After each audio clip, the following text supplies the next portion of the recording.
এই যে বিডিআর হত্যা, 57 জন অফিসার হত্যা, বিশেষ করে শাপলা চত্বরে আলেমদের হত্যা, এই দুইটা হত্যার পেছনে সরাসরি জড়িত আছে ইন্ডিয়া নিজে। এখন প্রমাণ আস্তে আস্তে বের হচ্ছে। অলরেডি আন্তর্জাতিক আদালতে হেগে ওদের বিরুদ্ধে, দুইজনের বিরুদ্ধে মামলা হচ্ছে। হাসিনা আর মোদি, এই দুইজনকে যদি সত্যি ওখানে নিয়ে যাবজ্জীবন জেল অথবা ফাঁসির রায় দিয়ে দেয়, শেষে ইন্ডিয়ার সাথে বিশ্বের বহু দেশের সম্পর্ক মানবাধিকার নষ্ট করার জন্য খারাপ হয়ে যাবে। আমি একটাও বানিয়ে বলছি না, সব আমার এখানে রেকর্ড আছে, আন্তর্জাতিক তথ্য সব। মাইক্রোসফট নাম শুনেছেন? 257টা দেশ নিয়ে তারা রিপোর্ট বানিয়েছে, বিশেষ করে বাংলাদেশের শাপলা চত্বরটা নিয়ে। আর ওদিকে বিডিআর হত্যা। কি সমস্যা কি? ওখান থেকে আশপাশে মোবাইল সরান। না, এই ডিস্টার্ব করলে তোমার রাগ হয়েছে।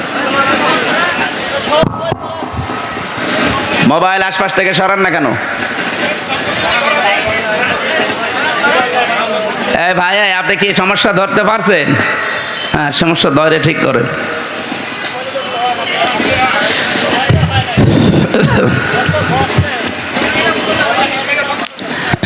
আমার ভাইরা, যে কথা তুলেছিলাম এখান থেকে আমার নিজের কাছে এই কথা মনে হচ্ছে। আমি নিজে যেহেতু রিপোর্টগুলো গতকালকে পেয়েছি, আর আমি বলছি একটা আমার নিজের না, খ্রিস্টানদের বানানো রিপোর্ট। ওরা তো আমার বন্ধু না, মুসলমানদের বন্ধু খ্রিস্টানরা। ওরা যখন এগুলো দিয়েছে আগস্টের 5 তারিখের পর থেকে আজকে মে মাসের 5 তারিখ চলছে, এই একাধারে এই 9 মাস বারবার ইন্ডিয়া এদিকে বিএনপিকে ধরে, জামাত ইসলামকে ধরে, রাজনৈতিক যত দল আছে বড় বড় তাদেরকে বারবার, বিশেষ করে সেনাবাহিনী যারা আছে এদেশে, এদেরকে চেষ্টা করেছে যে যে কোনো কায়দায় যেন এটা বন্ধ করা যায়। এটা বন্ধ ইউনুস করেনি, এটা অলরেডি চালু হয়ে গেছে। আন্তর্জাতিক আদালতে মামলা অলরেডি হয়ে গেছে, এখন এদেরকে ডাকা আরম্ভ করবে সামনে। ইন্ডিয়া বেশ ভালোভাবে জানে, প্রমাণ সব তো আছে ইন্টারনেটে। শাপলা চত্বরে কিভাবে কি করেছেন সব প্রমাণ এখন বের করে ফেলছে। পৃথিবী এত উপরে চলে গেছে। এখন যদি সত্যিই মোদির বিরুদ্ধে এই মামলা হয়ে রায় হয়ে যায় হেগে, আন্তর্জাতিক আদালতে হেগে যদি সত্যি রায় হয়ে যায়, আপনি বিশ্বাস করেন সামনে ইন্ডিয়ার সাথে বড় বড় চুক্তি বিশ্বের যেগুলো আছে সব তারা মানব অধিকারের দোহাই দিয়ে বন্ধ করে দেবে। ওদের সাথে ব্যবসার চুক্তি বন্ধ, ওদের দেশের লোক আরো বাইরে যারা আছে ওদের সব পাঠিয়ে দেবে। সে তো ধুতি পইলে আছে, ধুতি খুইলে বাকি যা আছে ওইটা বেরিয়ে যাবে। কি পাগল হয়েছে এমনি? এই কারণে হঠাৎ করে এখন মুসলমানদের উপর অত্যাচার আরম্ভ করেছে, যেন বিশ্বের দৃষ্টি এখন অন্যদিকে যায়। আরে বিশ্বের মানুষ আপনাদের মতো গরুর মুত খায় না, আমরা জাতে মাতাল হলেও তাহলে ঠিক আছি। এই জন্য অনেকে এখন মুখ ফিরে নিচ্ছে, কাউকে যখন রাজি করতে পারে নাই, বহুবার চেষ্টা চালিয়েছিল। আপনি দেখেননি বারবার জামাত ইসলাম বলেন, বিএনপি বলেন, রাজনৈতিক দল বলেন, ধর্মীয় যারা আছে তারা বলেন, বারবার আমরা চাচ্ছিলাম তাড়াতাড়ি নির্বাচন দিয়ে দেন, দিয়ে দিলে কি হবে, ইউনুস চলে যাবে, ওরা আবার কনভেনশন করে সব ঠিক করে ফেলবে। আরও চাচ্ছিল যদি এভাবে অন্তত 2 বছর কেটে যায় তাহলে এ দেশ কন্ট্রোলের বাইরে চলে যাবে। অলরেডি এখন সামরিক একটা ঘাঁটি তৈরি হচ্ছে। আপনি দেখেছেন এই কয়েকদিনের ভেতরে মোদির মুখ শোকাতে শোকাতে এখন মনে হচ্ছে বান্দরের পেছন হয়ে গেছে। সামনে আরো কয়েকটা গেম আসতেছে। ইউনুস ভালো কি খারাপ এটা আমি জানি না, কে ওনাকে চালাচ্ছে এটা আমার দেখার দরকার নেই, কিন্তু আমরা ইন্ডিয়ার এই বলয় থেকে বের হতে চাই। কারণ এই শয়তানরা 54 বছরে উপকার করেছে, যা যদি 10 টাকার উপকার করে 90 টাকার ক্ষতি করিস। আর সবচাইতে বড় ক্ষতি হচ্ছে আল্লাহর ঘরগুলো তার ভাঙছে। এর চাইতে আর কি ক্ষতি হতে পারে মুসলমানের? আমার ঘর ভেঙে দিলে আমার এত কষ্ট লাগতো না। এই কথা বলছে না কেন?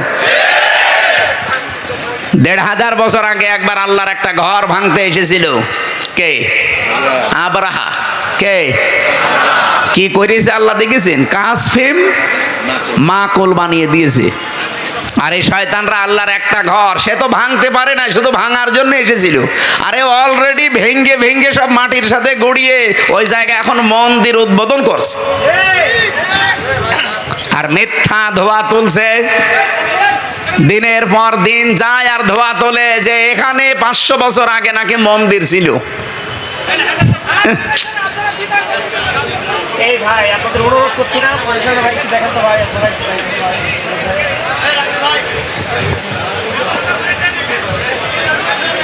এই স্বেচ্ছাসেবক ভাই আপনারা একটু দেখেন না।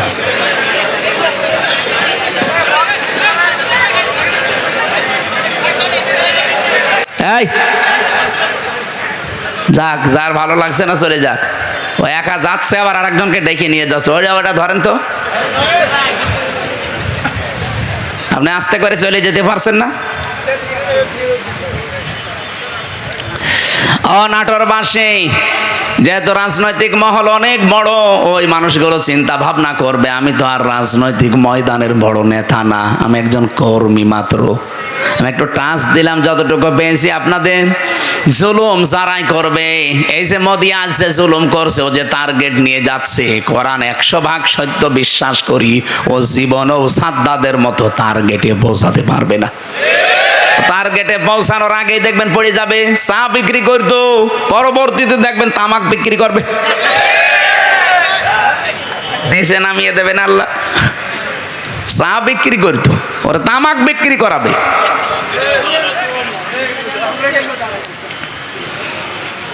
অলরেডি দাঙ্গা বাঁধিয়ে দিয়েছে ভারতে। গত পরশু দিনও দেখলাম 2 জন মুসলমান দাড়িওয়ালা ধরে সরাসরি জবাই করছে। এখন ওর হাতে আর দুনিয়ার কিচ্ছু নেই, শুধু এইটাই আছে পুঁজি যে মুসলমানদের বিরুদ্ধে হিন্দুদের উস্কিয়ে দিয়ে এদের দাঙ্গা তৈরি করে একটা ফায়দা লড়বে, ঘোলা পানিতে মার শিকার। এই জন্য গোবিন্দ পরামানিক কিন্তু বুঝে ফেলেছে। বাংলাদেশের পুরা বাংলাদেশ মিলে হিন্দু মহাজোট আছে, তার মহাসচিব গোবিন্দ চন্দ্র পরামানিক গত পরশু দিনও জানিয়েছে না যে তামাম পৃথিবীর হিন্দু ভাইরা, হিন্দু বোনেরা সবাই এই মাতাল মোদিকে থামান। এটা মাতাল, এই শয়তানের মনোবাসনা পূর্ণ করতে গিয়ে যা আরম্ভ করেছে, এ পৃথিবী কয়েকদিন পরে বসবাসের অযোগ্য হয়ে যাবে, কারণ ঘরে ঘরে তখন মারামারি শুরু হবে। এই জন্য লোকটাকে থামাতে বলছে। আমরাও চাই হিন্দু ভাইরা যারা আছেন, অন্যান্য খ্রিস্টান ধর্মের যারা আছেন, খ্রিস্টান ভাইদের কি বিবেক বুদ্ধি সব কি লোপ পেয়েছে? আপনাদের মেয়েকে, আপনাদের বোনকে এই ইন্ডিয়ার বুকে ওরা উলঙ্গ করে রাস্তায় হাঁটিয়েছে 17 সালে। এই কথা বলছেন না কেন? আমি কি বানিয়ে বলছি? আপনাদের মাকে, বোনকে, মেয়েকে যারা উলঙ্গ করে রাস্তায় হাঁটাতে পারে, তাও রাজপথে, আপনাদের কি বিবেকে কুকুরে প্রসব করেছে? বিবেকটা জাগ্রত হচ্ছে না?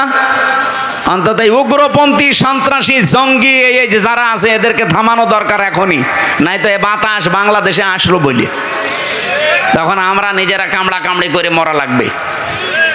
ওরা এমনি বারবার এই হাওয়া দিয়েছিল, কিন্তু বাংলাদেশের মানুষ যাই হোক কোনো হাওয়াতে ফলে নাই। ফুটবলকে একবার একজন জিজ্ঞাসা করছে যে এত লাথি খাও কেন?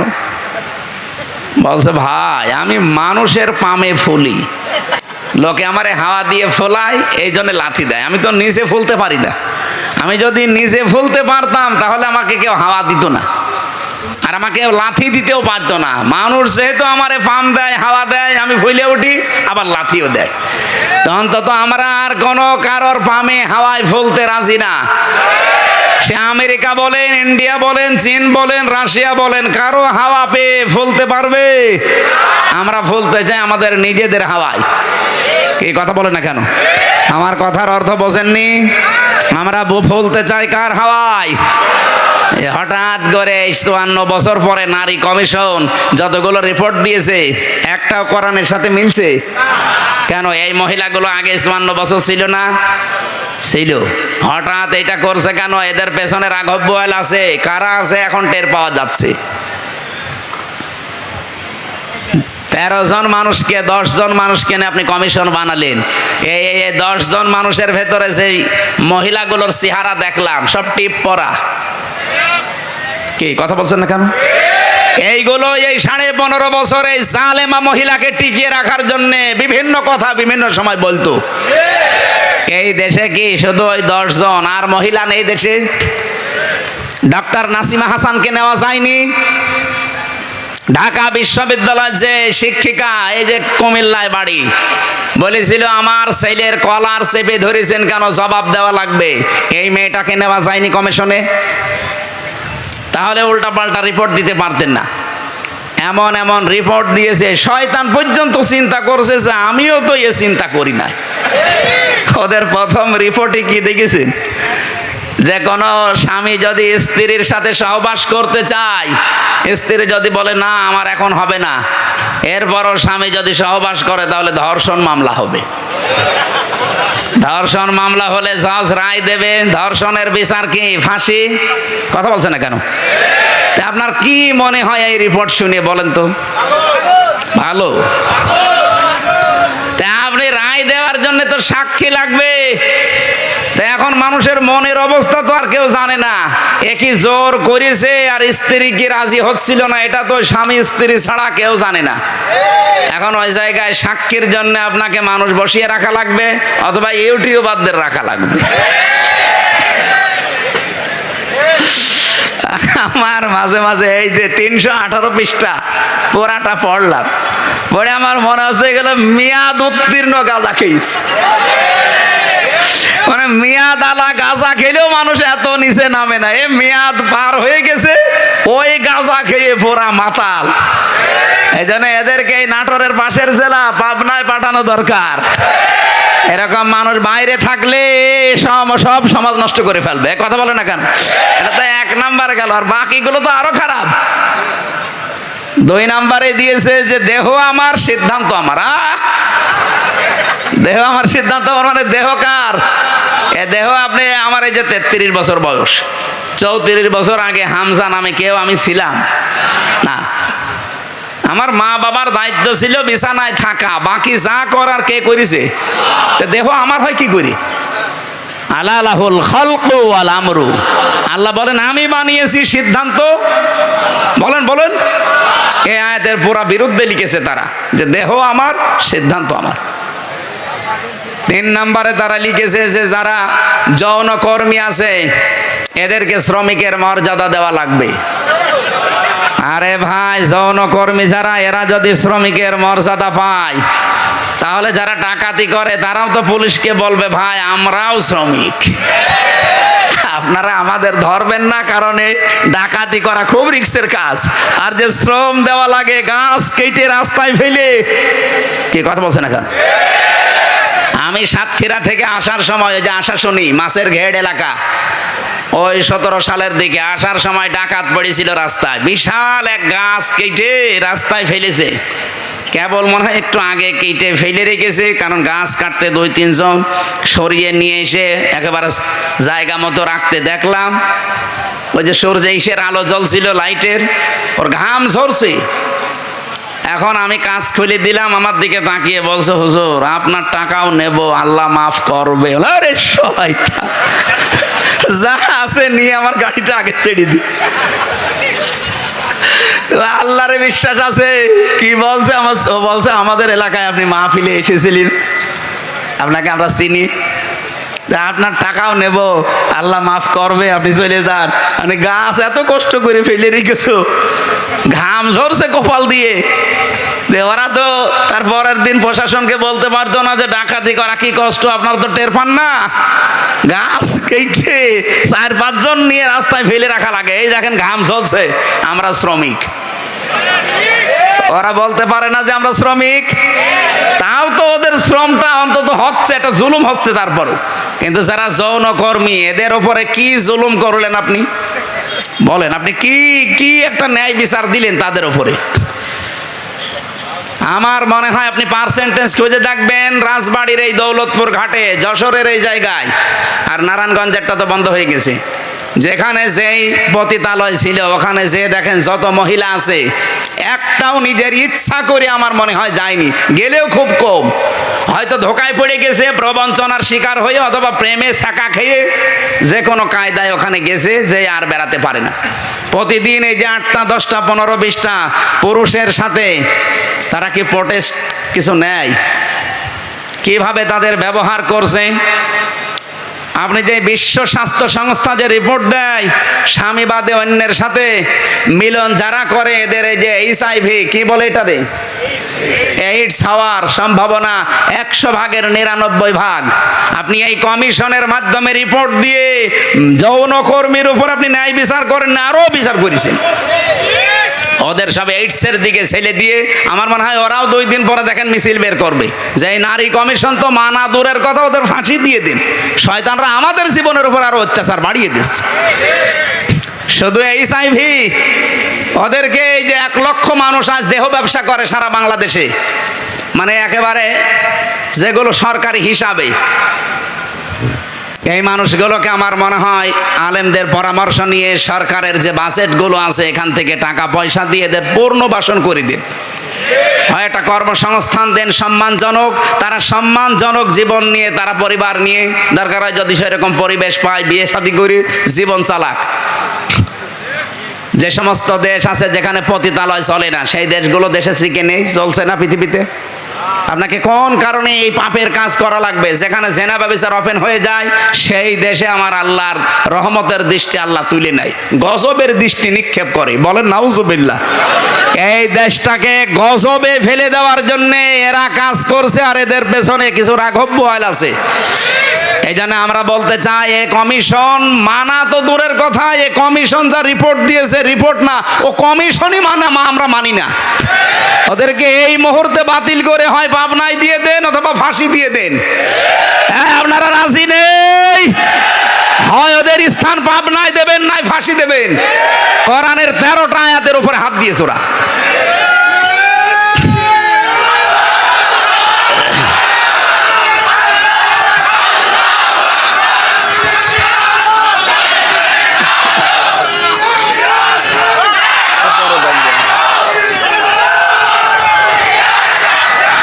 আমার ভাইরা,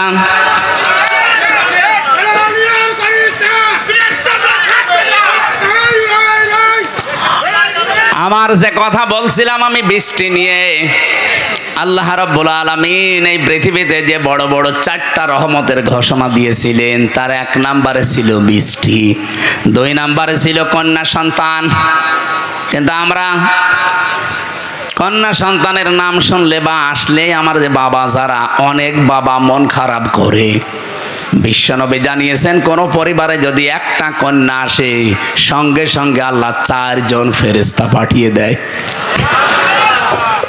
কোন পুরুষ মানুষ আসলেই সেখানে 4 জন নাই, 1 জনও ফেরেশতা আছে। এ কথা কোরআন হাদিসে আছে নেই? মেয়েরা যারা এসেছেন, সম্মানিতা মা বোনেরা, আপনাদের কাছ বিপদে ফেলার জন্য কমিশনে নারী নামে কিছু হিজড়া, এগুলো নারী বলা যায় না। এগুলো নারী বলবেন কি করে আপনি? ওদের চেহারার দিকে তাকিয়ে দেখেন, নারীর কোনো বৈশিষ্ট্য ভেতরে পাওয়া যাচ্ছে না। এখানে আমরা মনে হয় মাইকে ঘোষণা দিলে যারা পুরুষ মানুষ, যে মহিলা মহিলা প্যান্ডেলে যান, পুরুষগুলো পুরুষ প্যান্ডেলে যান, আর কিছু মানুষ ওই যে বিড়ি খেয়ে বেড়াচ্ছে, ওদের আপনি কোন প্যান্ডেলে ঢোকাবেন? নারী কমিশনে যে 10 জন মানুষ রিপোর্ট দিয়েছে, 10 জনের চেহারায় দেখলাম একটাও নারীর মতো মনে হচ্ছে না। পুরুষও তো তারা না, তারা তৃতীয় লিঙ্গ হবে। আপনাদের জন্য ওইটা ঠিক আছে, এই দেশের মহিলাদের প্রতিনিধিত্ব করার কোনো ক্ষমতা অধিকার আপনাদের নেই। মেয়েরা আল্লাহর সবচাইতে বড় রহমতের সৃষ্টি। আল্লাহ বলেন, 2 নম্বর, আমি যখন বান্দার উপরে বেশি খুশি হয়ে যাই, বৃষ্টি দেওয়ার পরে ওই এলাকায় মানুষের ঘরে আমি কন্যা সন্তান পাঠাই।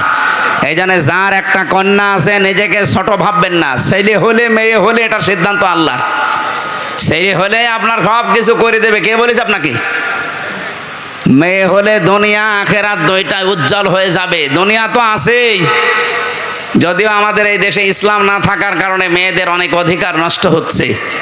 ইসলাম আসলে অধিকারগুলো পঙ্খানো মেয়েরা ফিরে পাবে। ওরা মেয়েরা মেয়েদের নাম দিয়ে বলেছে এদের অধিকার নেই, সমান অধিকার এদের দেওয়া লাগবে। কিভাবে দেবেন আপনি? আমি পুরুষ মানুষ, হাফ প্যান্ট পরে আমি খেজুর গাছে অন্তত রস পাড়তে পারবো, মেয়েরা পারবে? আমি এখন আমার মনে হয় শুধুমাত্র এই মাজা থেকে হাঁটু পর্যন্ত ঢাকা থাকলে নাভি থেকে একটা প্যান্ট পরে এখান থেকে কুষ্টিয়ায় চলে যেতে পারবো, কোনো অসুবিধা নেই। একটা মেয়ে লোকে যেতে বলেন তো পারে? কুষ্টিয়া না, এখান থেকে এই নাটোরের বাজার পর্যন্ত গেলে চারিদিকে সেল্লিবিল্লি হয়ে যাবে। আর ওদের বলে সমান অধিকার দেওয়া লাগে। অধিকার সমান কিসের? ওদের মর্যাদা আমাদের চাইতে 3 গুণ বেশি। সুবহানাল্লাহ বলতে পারেন নাই? এই জন্য মেয়ে যাদের বাড়িতে আসে, হযরত ওমর বলেন যে বাড়িতে একটা মেয়ে আছে মনে করবেন সেই বাড়িতে আল্লাহর একটা জান্নাত আছে। সুতরাং যারা মেয়ের বাবা আছেন, 1 মেয়ের বাবা আপনার একটা জান্নাত, 2 মেয়ের বাবা আপনার 2টা জান্নাত, 3 মেয়ের বাবা আপনার 3টা জান্নাত।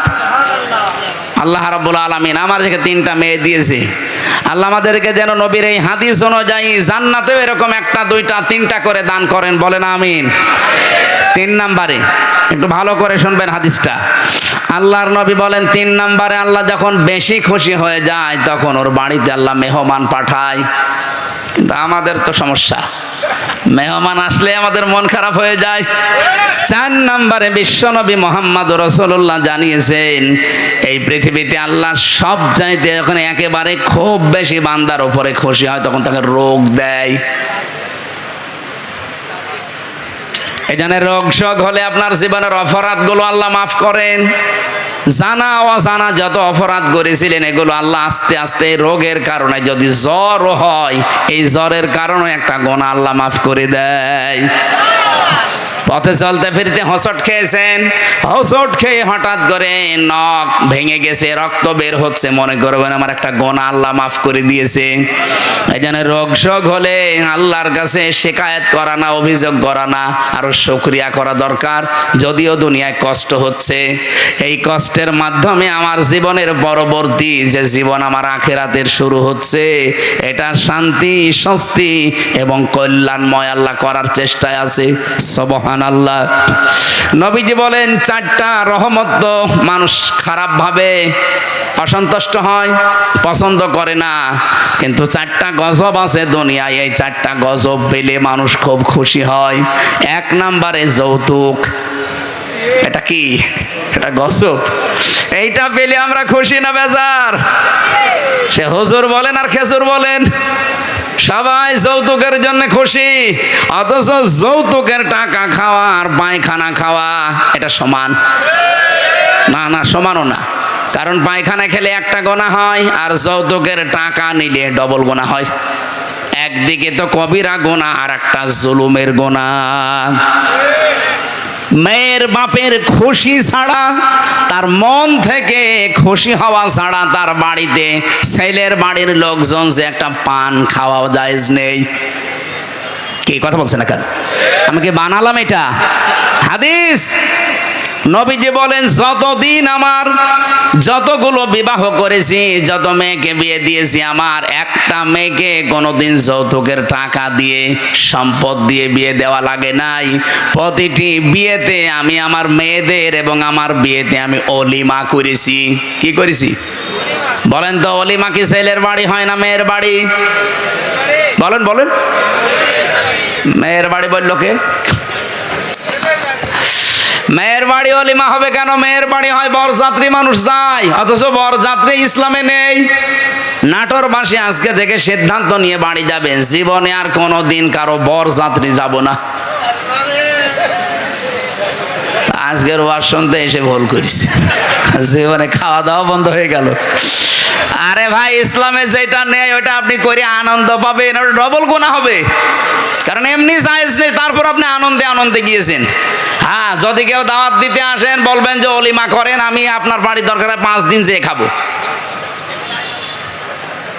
এই জন্য যৌতুক আজকে থেকে বন্ধ। যৌতুক মনে করেন শুধু টাকা নিয়ে, ফ্রিজ নিয়ে, টেলিভিশন নিয়ে, মোটরসাইকেল নিয়ে না। মেয়ের বাবার বাড়ি থেকে যদি তার অনুমতি ছাড়া, তার খুশি ছাড়া যদি একটা পানও কেউ খায়, ওইটাও যৌতুক। ছেলে খাক, ছেলের বাবা খাক, আপনি ছেলের আত্মীয় স্বজন যে খাবেন কি করে? আশা করছি এটা আজকে থেকে বন্ধ করে দেবে। এটা হিন্দুদের কালচার, আমরা মুসলমানরা এটা মানতে পারি না। 2 নম্বরে এটা একটু সমস্যা আছে, এটা বলবো। নবীজি বলেন সবচাইতে বেশি আমার আল্লাহ খুশি হয় ওই 4টা কাজ করলে: বৃষ্টি হলে, কন্যা সন্তান হলে, মেহমান আসলে, আর রোগ ব্যাধি হলে। আর সবচাইতে বেশি আমার আল্লাহ নারাজ হয় কিন্তু আমার বান্দা বান্দিরা খুশি হয়। 1 নম্বরে যৌতুক, 2 নম্বরে গীবত। এই গীবত করলে মানুষ খুব খুশি হয়, অথচ আমার আল্লাহর আরশ পর্যন্ত কম্পন ধরে। জীবনে যদি আপনার নেকির কাজ কমও থাকে ভাইরা, আমি আহ্বান জানাচ্ছি, আপনার নামাজ, রোজা, হজ, যাকাত, দান, সাদগা, জীবনের আমল আখলাক কম হয়েছে, আল্লাহ মাফ করে দেবে। কিন্তু গীবত যদি আপনি কারো করে থাকেন, ওটা আবার শোধ দেওয়া লাগবে। যেই দোষ যার ভেতরে নেই, ওইটা যদি তার উপরে আপনি চাপিয়ে দিয়ে ওটা বলতেই থাকেন, তাকে কালার করার জন্য চেষ্টা করেন, এটা তখন আর গীবতও থাকে না, তখন তোহমত হয়ে যায়। আর এটা বাংলাদেশে সবচাইতে বেশি চলছে। এই কথা বলছেন এখানে কত মানুষ এখনো বিভিন্ন জায়গায় বসে আছে, দেখে তারা গীবত চালাচ্ছে। গীবত করলে মানুষ খুশি হয় কিন্তু আমার আল্লাহ বেজার হয়ে যায়। 3 নম্বরে সবচাইতে বেশি খুশি হয় মানুষ মিথ্যা বললে, কিন্তু আমার আল্লাহ নারাজ হয়। 4 নম্বরে আল্লাহ পাক সবচাইতে বেশি নারাজ হয় সুদ খেলে, কিন্তু মানুষ খুশি সুদ পেয়ে। এখানে আমার বিশ্বাস অনেক মানুষ এখানে বসে আছে যারা টাকা ছেড়ে রাখে। 1000 টাকা দিলে বছর মাসে মাসে 100 টাকা বেশি দেয়। এলাকায় নেই এটা? এই সুদের সাথে যারা জড়িত আছেন, টাকা ছেড়ে রাখেন, টাকা আসে, আপনি লিখে নিতে পারেন আপনি মায়ের সাথে এখনো জেনা করছেন। এই কাজে যারা আছেন এই মুহূর্তে তাওবা করে ছেড়ে দেওয়া লাগবে। যারা যারা রাজি আছেন তারা হাত তোলেন তো, অসুবিধা নেই, তোলেন। যারা ছেড়ে রেখেছেন তোলেন। আপনি বুঝে ফেলেছেন, চালাক আছে নাটোরে মানুষ, কাঁচা গোল্লা খাওয়া মানুষ তো খুব চালাক আছে। হাত তুলে আবার নামিয়ে ফেলেছে। না, আমি জানি এখানে বহু মানুষ এরকম আছে, সেই মানুষগুলো টাকা ছেড়ে রেখে এসেছে, মাহফিল শেষ করে ওই টাকা সকালে যেয়ে তুলবে। সুদের টাকা তুললে সবচাইতে নারাজ হয় বেশি কে? আর সবচাইতে বেশি খুশি হয় সে নিজে। সুতরাং এই 4টা রহমত, 4টা গজব, বেজার হয় আল্লাহ 4টা কাজে, আর আমরা নিজেরা বেজার হই 4টা কাজে। আল্লাহ আমাদেরকে কন্যা সন্তান যেহেতু রহমত, বৃষ্টি যেহেতু রহমত, এই পৃথিবীতে মেহমান আসা রহমত, আল্লাহ রোগ ব্যাধি দিয়েছে এটাও রহমত। এগুলো পেয়ে নারাজ না হয়ে এগুলোর সঠিক এবং পরিমার্জিত ব্যবহার করার তৌফিক কামনা করছি। সকলে বলেন আমিন। আমার আজকের আমি বিষয় আলোচনা সাজিয়েছিলাম যে আল্লাহর দল কারা, আল্লাহর দলের বৈশিষ্ট্য। এই পৃথিবীতে এখন দল কত আছে আপনি হিসাব করতে গেলে কলম খাতা নষ্ট হয়ে যাবে। বাংলাদেশে প্রায় 73টার উপরে দল আছে। আমি অল্প কথায় মেন কথাগুলো, অল্প সময়ে মেন কথাগুলো বলতে চাই। একটু বসেন, জবান খুলে সূরা মায়েদার এই 54 নম্বর আয়াত, মেন কথাগুলো বলবো ইনশাআল্লাহ। আল্লাহ পাক বলেন, ইয়া আইয়ুহাল্লাযীনা আমানু মাইয়ারতাদ্দা মিনকুম আন দীনিহি ফাসাউফা ইয়াতিল্লাহু বিকওমিন।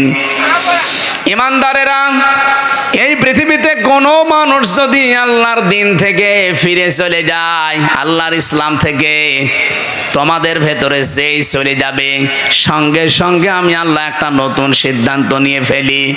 ফাসাউফা ইয়াতিল্লাহু বিকওমিন, এমন একটা দল, এমন একটা জাতি, এমন একটা গোষ্ঠী তৈরি করে দেই, ইউহিব্বুহুম ওয়া ইউহিব্বুনাহু, যারা আমি আল্লাহকে ভালোবাসে, আমি আল্লাহ নিজেও তাদেরকে ভালোবাসি। বলেন সুবহানাল্লাহ।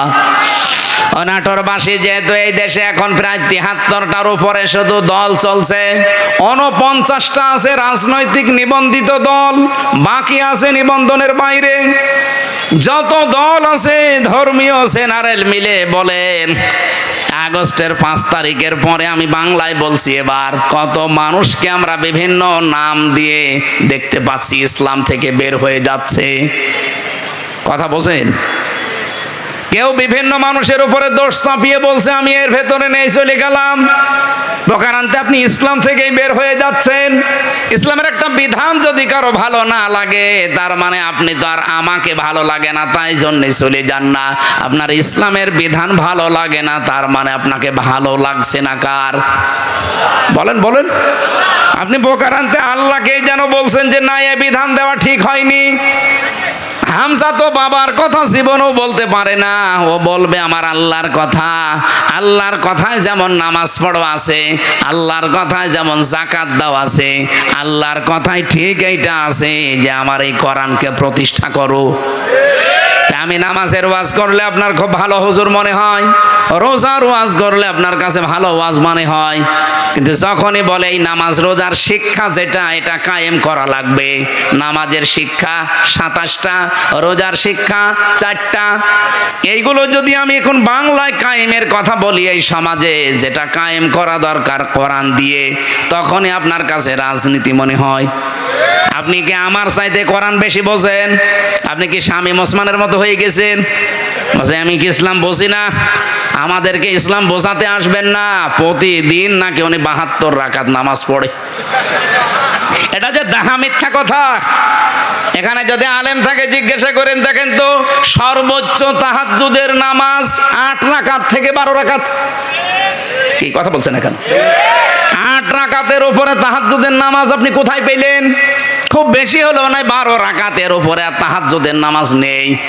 নবীজি হয় 8 রাকাত পড়তেন, নাই 12 রাকাত পড়তেন। এরপরেই বেতের পড়ে উনি পড়াটা কমপ্লিট করে দিতেন। আর উনি নাকি 72 রাকাত নামাজ পড়ে তাহাজ্জুদ পড়া। দাহা মিথ্যা কথা। ও রাত 2টা 3টায় মাল খেয়ে ঘুমায়, ও তাহাজ্জুদ ফজরের নামাজে তো পড়ে না। আপনি তো ইসলাম থেকে বের হয়ে গেছেন প্রকারান্তে হামজার উপরে দোষ চাপিয়ে, যে ওদের দোষ আছে, 24-এর দোষ, 71-এর দোষ, 47-এর দোষ। এই কথা না বোঝার ভান করে থাকবেন না। আগস্টের 5 তারিখের পরে বহু মানুষকে আমরা দেখলাম আল্লাহর দিন থেকে প্রকারান্তে ইসলাম থেকে বের হয়ে চলে যাচ্ছে। ওরা আমাদের ভয় দেখাতে চায় যে আমরা চলে গেলে তোমরা নিরুপায় হয়ে যাবে। আরে ভাই, ইসলাম তো আর আমার না, আর আমি ইসলামের মালিকও না, ইসলামও আমার না, ইসলামের মালিকও আমি না। আমার মালিকও আল্লাহ, ইসলামের মালিকও আল্লাহ। আমি শুধু খাদেম। কথা বলুন। আমি খেদমত করছি, আমার একটা পাওনা বাকি আছে। এই যে সভাপতি সাহেবকে যদি উনি বলে এই জমিনটা আমার, আপনারা কাজ করেন, সারাদিন করেন, বিকাল 5টায় আপনাদের বেতন দিয়ে দেব। এখন বলেন তো জমিনের মালিক কি আমি? মালিক উনি না। আমরা কি কামলা, খাদেম, কাজ করে খাই। এই জমিনও আমার না। জমিনে যেটা আমরা বপন করছি, এই বীজ বা ধান লাগাচ্ছি, চারা, এগুলোর মালিকও আমরা না, সবের মালিক উনি। আমরা শুধু টাকা পাওয়ার আশায় আছি, বিকাল 5টায় বেতন দিয়ে দেবে, ওইটা নিয়ে আমার সংসার চলবে। নাটোরবাসী, এই বাংলাদেশের এই জমিনটা আমার আল্লাহর, এ কোরআনও আল্লাহর। জমিনে আল্লাহর, কোরআন আল্লাহর। ওনার জমিনে ওনার আইন, ওনার কোরআন প্রতিষ্ঠা করবে এই দেশে যারা আল্লাহর খাদেম, গোলাম, বান্দা, তারা আল্লাহর বান্দা দাবি করে যারা আল্লাহর কোরআনের আইন বাদ দিয়ে মানুষের তৈরি করা আইন কায়েম করতে চায়, আল্লাহর কসম এই মানুষগুলো বেতন পাওয়া দূরের কথা, ওদের খবর আছে। বিকাল 5টা পর্যন্ত আমাকে এই জমিনে টিকে থাকা লাগবে। বিকাল 5টা মানে জীবনের শেষ দিন। এক কথা বলছেন এখন। বিকাল 5টা মানে জীবনের শেষ দিন, কারণ আমার একটা বেতন পাওয়ার সময় আসবে। আমার যখন চোখ বন্ধ হয়ে যাবে, ওয়াবুদু রাব্বাকা হাত্তা ইয়াতিয়াকাল ইয়াকিন, আল্লাহ বলেন ওই পর্যন্ত ইবাদত করতেই থাকো, আমার দিনের সাথে লেগে থাকো যতদিন ইয়াকিন না আসে। ইয়াকিন মানে না, ইয়াকিন মানে মৃত্যু। ইয়াকিন মানে বিশ্বাস, সেটা আলাদা ইয়াকিন। আর এখানে ইয়াকিন মানে মৃত্যু। মরণ যতদিন না হবে ততদিন পর্যন্ত দিন কায়েমের জন্য আপনাকে টিকে থাকা লাগবে। কারণ আমরা এখনো আমাদের বেতন পাইনি। পেয়েছি? বলেন বলেন, আমাদের চূড়ান্ত বেতনের নাম কি 500 টাকা, 1000 টাকা, কি জান্নাত? ওইটা যতদিন আমি না পাবো ততদিন পর্যন্ত আমার চেষ্টা অব্যাহত থাকবে। এখন যদি আপনি আমাকে বাধা দিতে আসেন, এই জমিনে ধান লাগিয়েছিলাম কিন্তু বিকাল 5টা বাজার আগে আপনি তুলে ফেলছেন, আপনি যত বড়ই মস্তান হন, আমরা যারা 8-10 জন মিলে ধান লাগিয়েছি যদি আপনার সাথে নাও পারি তাও বাধা দেব, কারণ আমি তো এখনো বেতন পাইনি। আপনি ধান তুলে ফেললে ওনারা বেতন দেবে, উনি এসে আমাদের আরো গরম দেবে। ওই সারাদিন নষ্ট করলে, ধান তুলে ফেলেছে কিছুই বলনি, বেতন দেওয়া দূরের কথা, আরো 500 টাকা করে দিয়ে যাও। যে জমিন আল্লাহর, কোরআন আল্লাহর, আমরা তো খাদেম, কামলা, 5 জন মনীষ, লেবার যাই বলেন, আমরা চেষ্টা করে যাচ্ছি। আমাদের চেষ্টা হচ্ছে জমিনে এটা প্রতিষ্ঠা করা। হ্যাঁ, পদ্ধতি আমাদের ভুল হতে পারে, কেউ কেউ গণতন্ত্রের পদ্ধতি নিয়েছে, আপনার পদ্ধতি ভুল হতে পারে, কিন্তু আমার মন তো ঠিক আছে যে আমি জমিনে আল্লাহর দ্বীন কায়েম করব। হ্যাঁ, কথা বলেন না কেন? হ্যাঁ বলেন, আফগানিস্তান তারা একটা পদ্ধতি নিয়েছে, তারা এক পদ্ধতি নিয়ে তারা অলরেডি কায়েম করে ফেলেছে। তুরস্ক একটা পদ্ধতি নিয়েছে, আপনি মোরসির দিকে তাকান, সে একটা পদ্ধতি নিয়েছিল, যে যেখানে ইসলাম কায়েমের জন্য চেষ্টা চালাচ্ছে। পদ্ধতি ভুল হতে পারে কিন্তু তার কর্ম তো ঠিক আছে, তার মনের আকাঙ্ক্ষা, আশা, তামান্না এই যে আল্লাহর জমিনে আমি জীবনের শেষ দিন পর্যন্ত অন্তত দেখতে চাই যেটা কায়েম হয়েছে। আমার রাস্তা ভুল হলে কি আমি একটু ঘুরে ফিরেও আসতে পারবো না জায়গায়?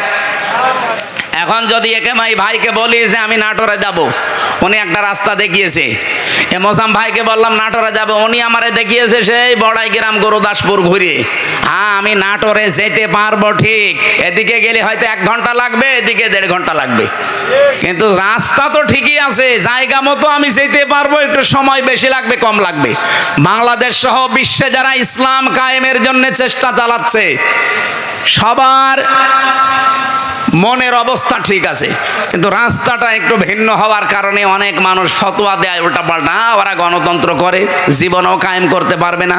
আরে দিনের মালিকই তো আমি না, আমি কায়েম করার কে?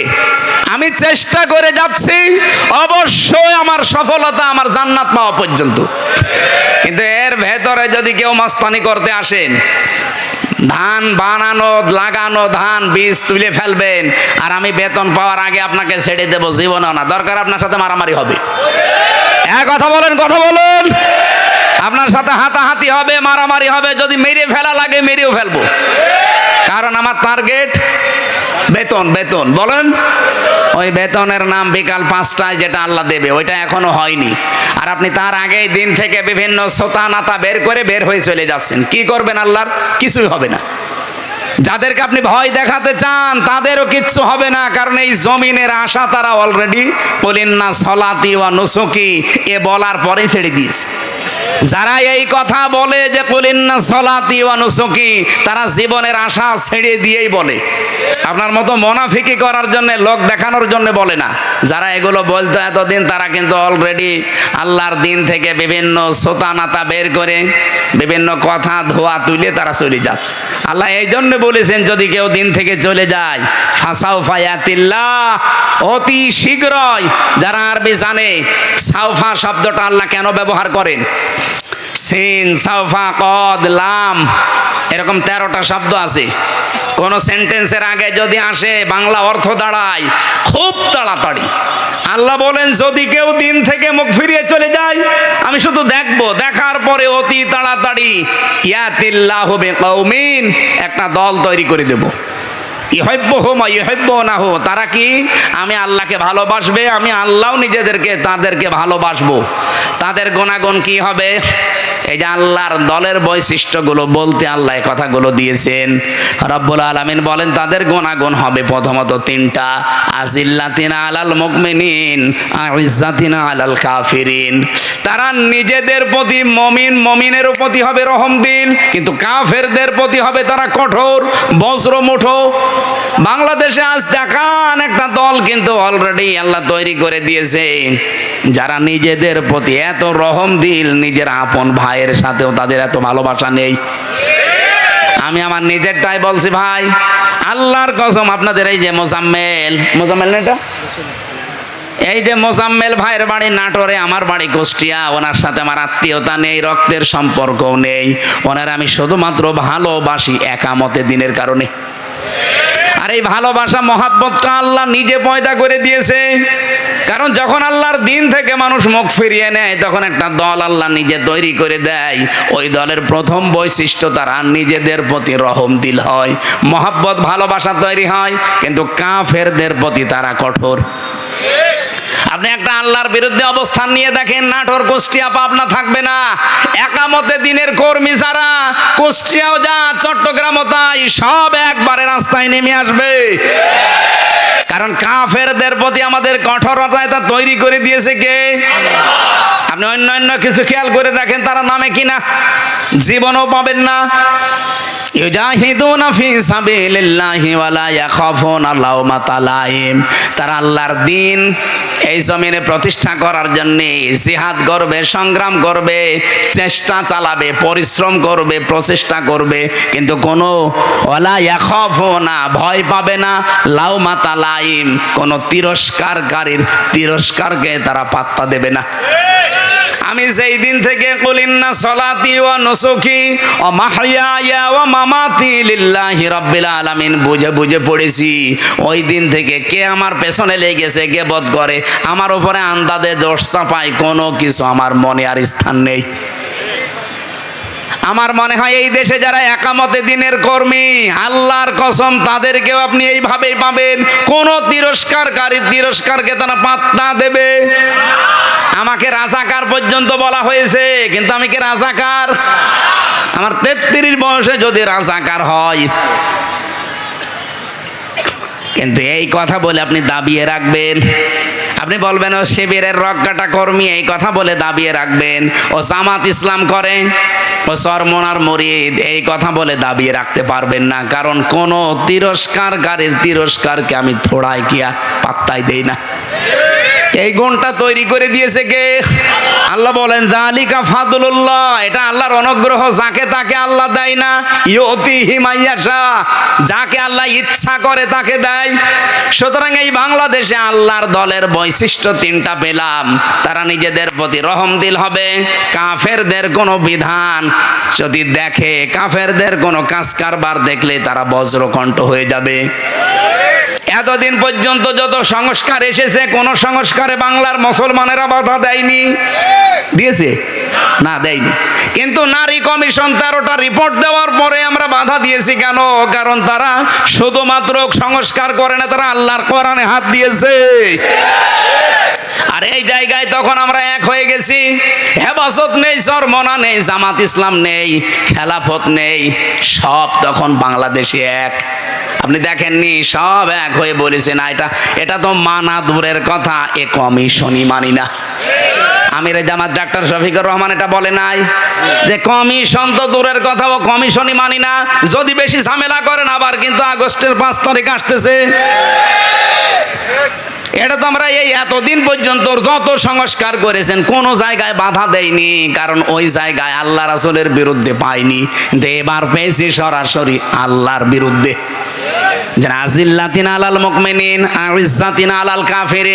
আমরা নিজেদের প্রতি ভালোবাসা, মহাব্বত, স্নেহময়, স্নেহশীল আছি।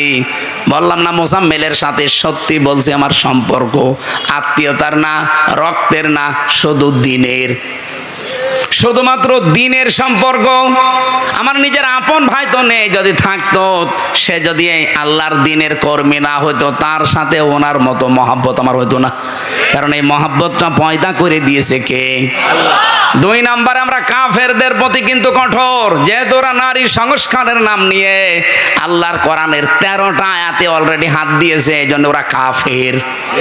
বলেন, আমরা মনে হয় ওদের জানাজা পড়া এখন তওবা না করলে ঠিক হবে না।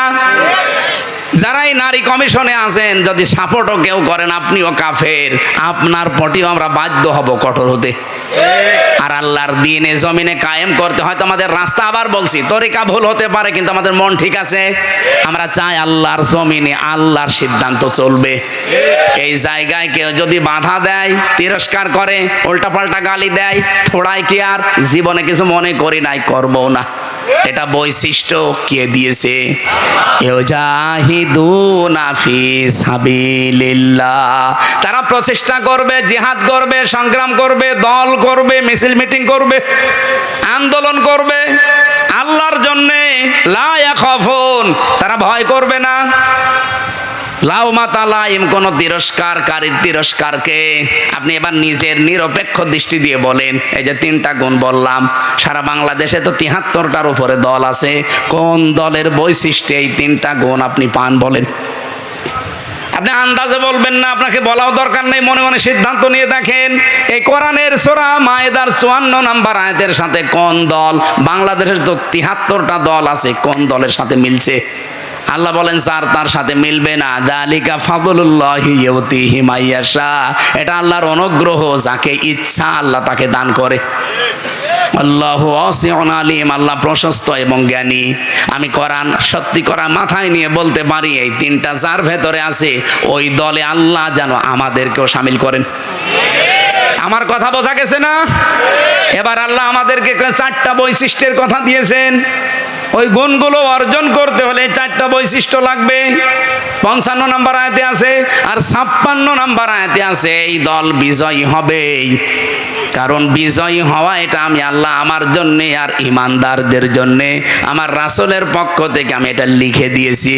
কাতাবাল্লাহু লিআগলিবান্না আনা ওয়া রুসুলি, বিজয়ী হওয়া এটা আমি আল্লাহ আমার নিজের জন্য লিখে দিলাম। দুনিয়ায় যা কিছুই দেখো না কেন, সর্বশেষ বিজয়ের মালা পরবে কে? এটা আল্লাহ লিখে দিয়েছেন। এই জন্য আল্লাহ যেহেতু একটা দল নিচে তৈরি করে দেবে, ওই দলের বৈশিষ্ট্য যেগুলো বললাম এগুলো সেই দলের ভেতরে পাবেন, মনে করবেন ওদেরকে আল্লাহ নিজে বানিয়েছে। এই আয়াত আমি নিজে এখন বানালাম। এত সহজ বাংলায় বলার পরও কিছু মানুষ এখনো বোঝে না। আমার মনে হয় ও আজরাইল দেখার আগে আর বুঝবে না। এখন আপনার ভেতরে যা ভালো লাগে তাই করেন, যান, আপনাকে ছেড়ে দিলাম। ফাসাউফা ইয়াতিল্লাহু বিকওমিন, অতি শীঘ্র একটা দল আমি বানিয়ে দেব, যেই দলকে ইউহিব্বুহুম ওয়া ইউহিব্বুনাহু, তারা আমাকে ভালোবাসবে, আমিও তাদের ভালোবাসবো। আপনি খেয়াল করে দেখেন, এই গুণগুলো যাদের ভেতরে পাবেন আপনি তাদের সাথে অ্যাক্টিভ হবেন, মনে করবেন আল্লাহ আপনাকে এই দলে শামিল করে নিয়েছে। আর যাকে তাকে তো করবেও না। কি করবে? কালকে লালপুরের আলোচনা এটাই ছিল, আল্লাহ যাকে তাকে তার দিনের কাজ একামতে দিন প্রতিষ্ঠার জন্য নিয়ে যায় না। আল্লাহু ইয়াজতাবি ইলাইহি মাইয়াশা ওয়া ইয়াহদি ইলাইহি মাইয়ুনিব, যে লোকটা মন থেকে আল্লাহর দিকে ফিরে আসতে চায় তাকে আল্লাহ এই কাজের জন্য নির্বাচিত করে। এই দেশে লক্ষ লক্ষ মানুষ আছে, সবাই একামতে দিনের কাজে লাগে না। যাকে আল্লাহ ভালোবাসে, যাকে আল্লাহ নির্বাচিত করেছে, যাকে আল্লাহ বাছাই করেছে, তাকে এই কাজে লাগায়। এখন আপনি বাছাইয়ের ভেতরে নেই, আপনি আছেন ছাঁটাইয়ের ভেতরে, তা আপনাকে আমি জোর করে নিয়ে আসবো কি করি? আমার কথা বোঝা গেছে? না বুঝলে এখানে আসেন, আসেন, এদিকে আসেন। আমি আশা করি আমার আয়াত আমি অল্প কথায় হলেও বোঝাতে পেরেছি। আল্লাহ যেহেতু একটা দল তৈরি করে দিয়েছেন, এই দলের বৈশিষ্ট্য বললাম, যার সাথে মিলবে, যদি আওয়ামী লীগের সাথে মেলে ওনাকে আবার নিয়ে এসে আবার দল করেন, যদি বিএনপির সাথে মেলে বিএনপির সাথে করবেন, জামাতের সাথে মেলে জামাতের সাথে করবেন, যার সাথে মেলবে এইটার পক্ষে আমরা থাকতে চাই। এর বাইরে কোনো বাবা দাদা খালুর কথা আমরা আর শুনতে রাজি না। এতদিন শুনে শুনে কপালে আগুন লাগিয়েছে। আল্লাহ আমাদেরকে যে দল একটা তৈরি করার কথা বললেন, ওই দলের বৈশিষ্ট্য দিলেন, কোরআন থেকে শুনলাম। এই দলে অন্তত দয়া করে আমাকেও যেন শামিল করেন, আমাকে যেন বাছাইয়ের ভেতরে রাখেন, ছাঁটাই করে